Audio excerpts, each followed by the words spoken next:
Okay, to discuss the wider implications of this year's Investing African Mining Indaba, from investor priorities to community impact and the growing challenge of illegal mining, we're now joined by David Van Veek, who's a lead researcher at the Benchmark Foundation, and that's an organization that tracks the social, economic, and environmental effects of mining across the continent. David, thanks so much indeed for joining us. Welcome to the program.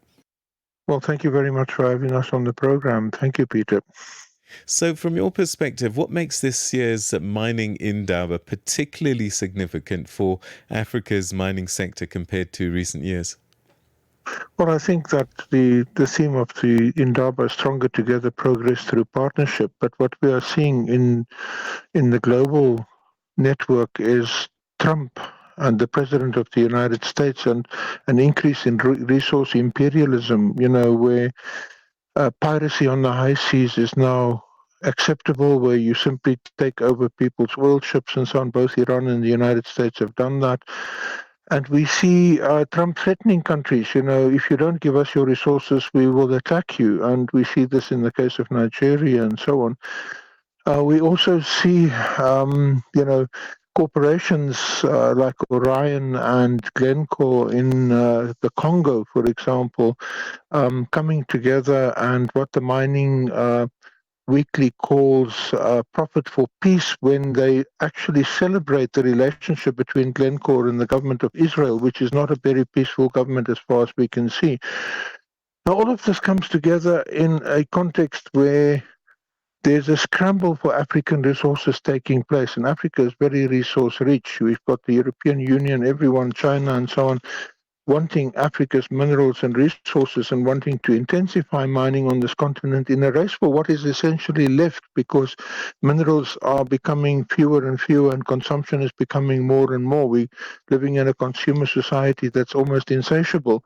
And this is bad news for communities, because when government tries to control mining, such as chrome, when they introduced a chrome tariff of 25% last year, we immediately see an intensification of illegal mining in chrome taking place in the Bapong area, for example, but also in Mpumalanga and Limpopo in Sekhukhune, where people just simply come in and they dig up the minerals and so on without any licenses, truck it off, and a very important strategic mineral simply leaves the country.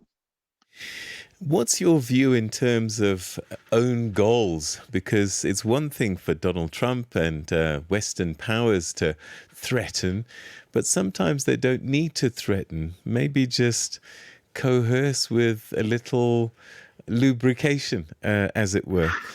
How much of the drama that's playing out is our own? Well, I think that we are responsible to a large extent because we've got reasonably good mining laws in this country, but we don't actually apply our laws effectively. So, we don't regulate, and we also don't plan, for transitions. The world is in a transition. We are in a transition from large-scale mining in South Africa to small, medium, of course, artisanal mining as resources like gold and so on become depleted. Platinum as well is another mineral that is affected. And we see shafts closing down everywhere, workers being retrenched everywhere, without there being any planning for what to do with mining towns and mining infrastructure and so on that is there in the country in areas where minerals are depleted. Yet we issue more mining licenses all over the place, but the mining licenses are not like in the 20th century where the life of mine is 70 years or more. Nowadays, mining licenses are issued for 10 and 15-year operations, even shorter operations than that are immensely destructive, but do not actually contribute much to local development. So what can be achieved at a African Mining Indaba? I mean, businesses and deals are done, but how and if is it possible that problems can actually be solved at a gathering such as this?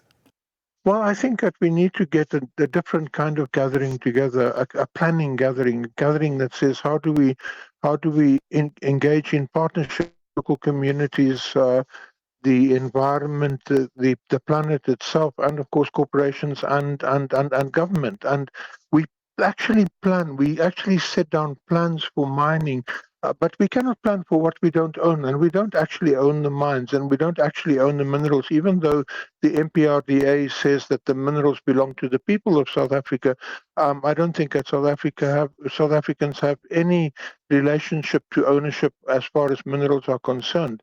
The minerals are owned by the mining companies themselves. They have got contracts with overseas buyers, and they have very little interest in beneficiation and so on in the country. So we actually need to have more resource nationalism, and we need to plan to increase resource nationalism. That means local control over mining and over the minerals, so that we can get the minerals to begin to benefit South Africa and South Africans rather than it simply being shipped out.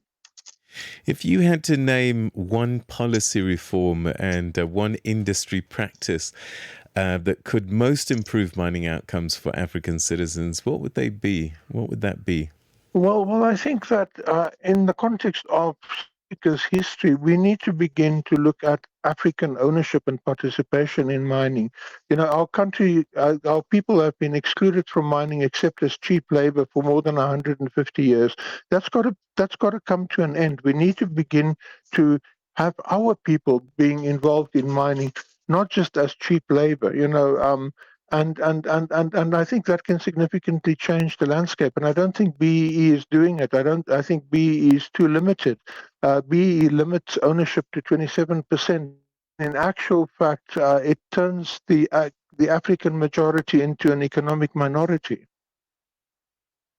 All right. So, what are you hoping the message from people like Benchmark Foundation will be at a gathering such as this?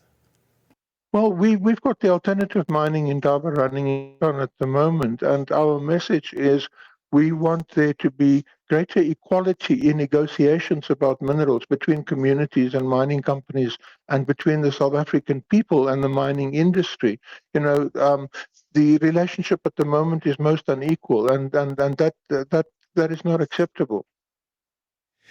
That's where we're going to have to leave it. Thank you so much indeed for joining us, David. Thanks for your time. Thank you, Peter. Thank you. Bye. That's David Van Veek, who's at Benchmark Foundation, a mining research organization. He's a lead researcher there, giving us his thoughts on what should be being discussed, some of the things that should be being done. And for me, one of the big ones is we need to own a lot more of the mining process than we do right now. It's 7:30. It's time for your news headlines with Ornele Nsinsi.